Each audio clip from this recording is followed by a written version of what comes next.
This is wrestling's greatest moments. Hey now, wrestling fans. It's time for another episode of Wrestling's Greatest Moments. Wrestling fans have many fond memories of the lovable losers who counted the lights for their opponents weekly in the WWF, AWA, and NWA. We've looked at many of the Hall of Fame worthy enhancement stars who worked in singles competition, but what about the tag teams? Sit back as Wrestling's Greatest Moments looks at legendary tag teams that often lost in the ring but won the fans' hearts over. Before we get started though, don't forget to subscribe to our channel and hit that notification bell so you don't miss a single video. Whether you call them jobbers, preliminary wrestlers, or enhancement talent, these wrestlers weren't in it to win it, but to make their opponents look like $1 million and give wrestling fans an idea of what an opponent could do in the ring. As discussed in past videos, jobbers came from various backgrounds. Some were former greats who lost a step with age.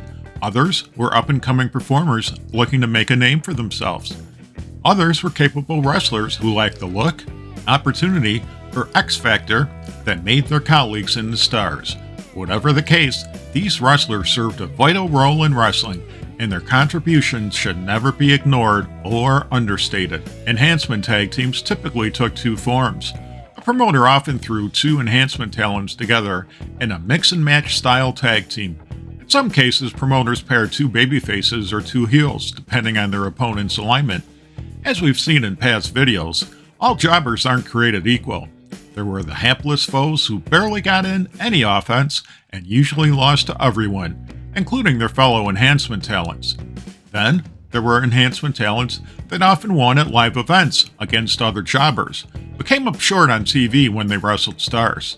Whether you call them jobber to the stars, preliminary wrestlers, or lower card talent, these wrestlers often got in some offense and looked like they might win a match, except for slipping on the banana peel that inevitably popped into the ring during their matches.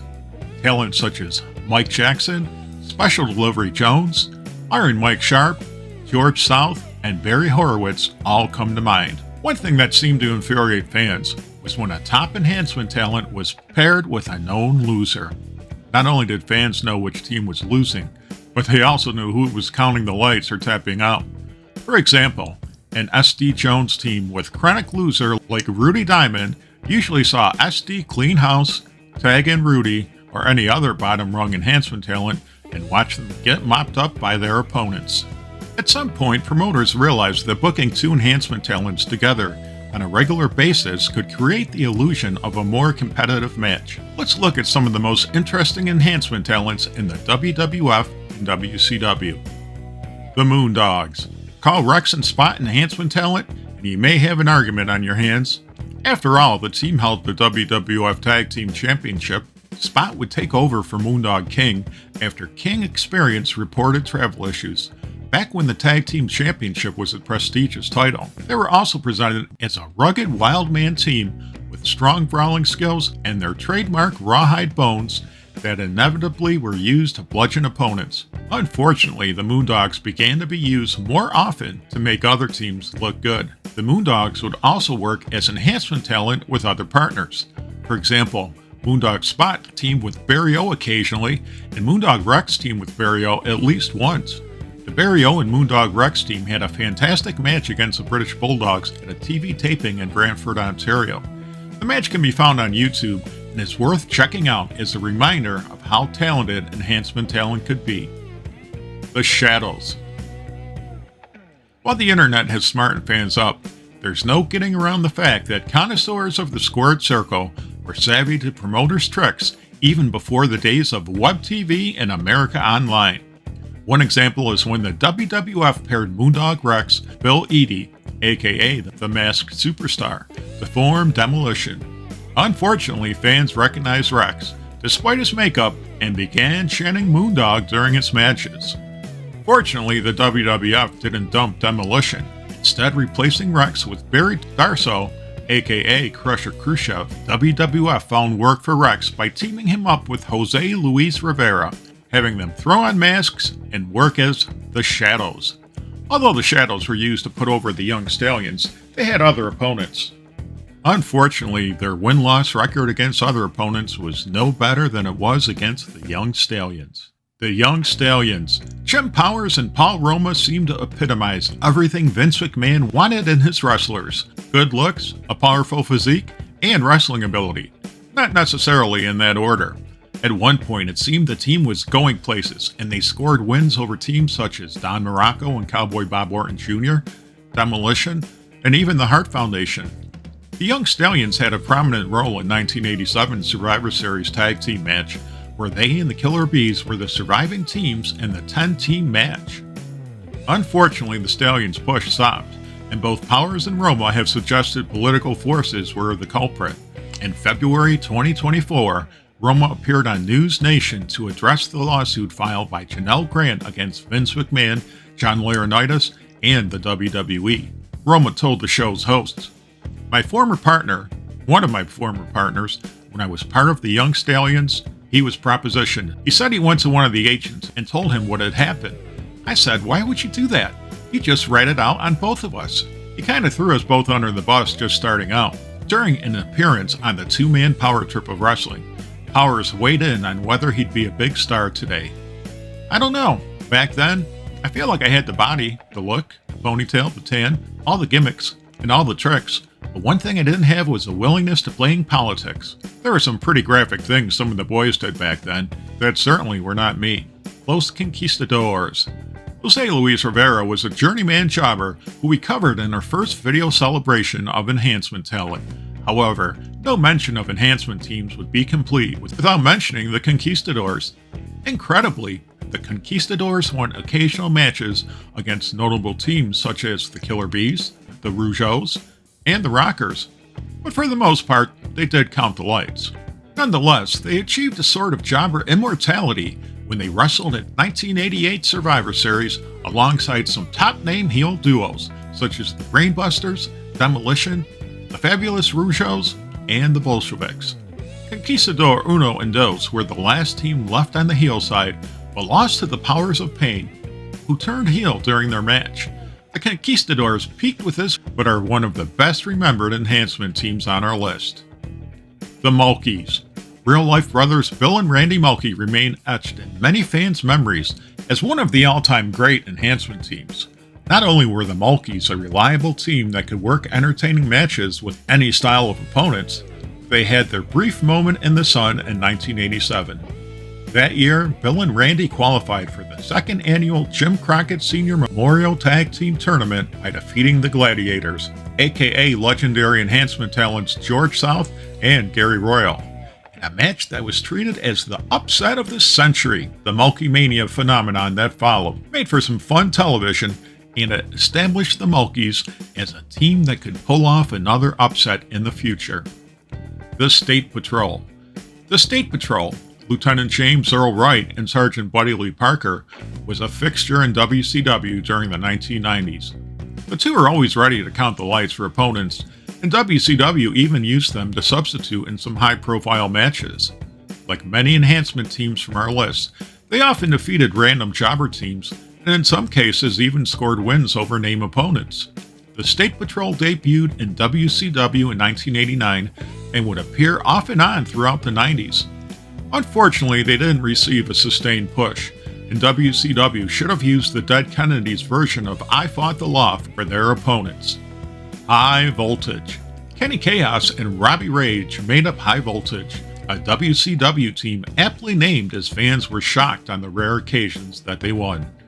This team was anything but dynamos, but proved effective at making opponents look electric, so much so that they were repeatedly invited to compete in New Japan Pro Wrestling, competing in its Super Grade Tag League in 1997.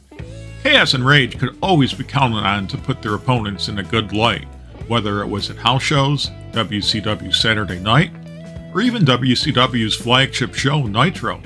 Sadly, the team was forced to split up after Rage suffered an injury. Chaos would enjoy a modest push, including a short run as WCW World Tag Team Champion alongside Rick Steiner. Well done!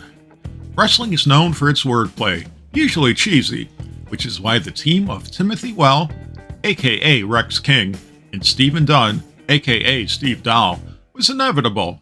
Well Done was a capable team that symbolized the surprising number of regular enhancement teams working in the WWF and WCW at this time.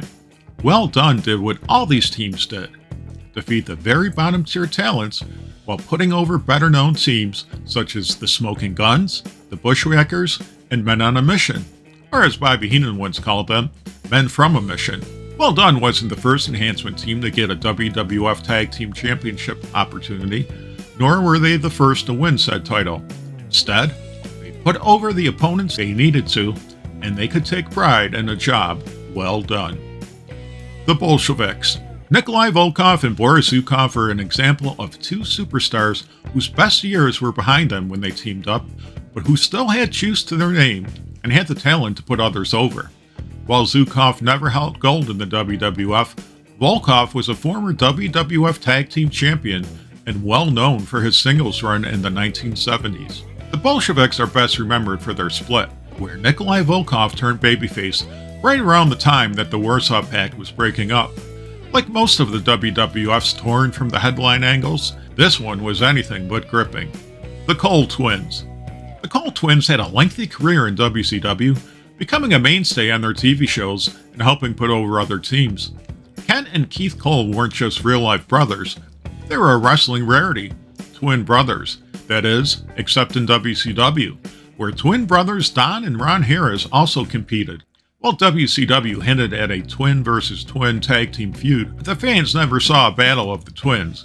Nonetheless, Kent and Keith had their moments.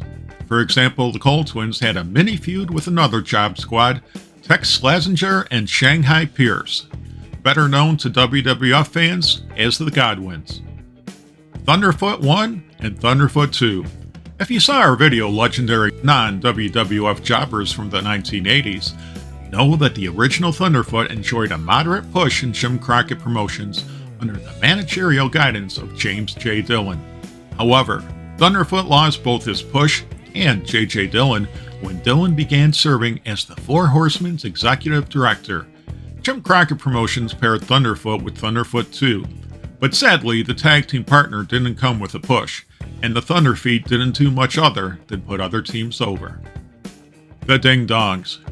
While wrestling's greatest moments would like to say we saved the best for last, that's clearly not the case here. But the Ding Dongs are a classic example of everything that was going wrong with WCW around the time of Jim Herd. Wrestlers Richard Sartain and Greg Evans went from playing rock and roll rebels to this abomination. Pizza Hut executive turned WCW executive Jim Herd came up with the idea of a tag team known as the Ding Dongs. In 1998, Jim Cornette looked back on what led to the team's creation.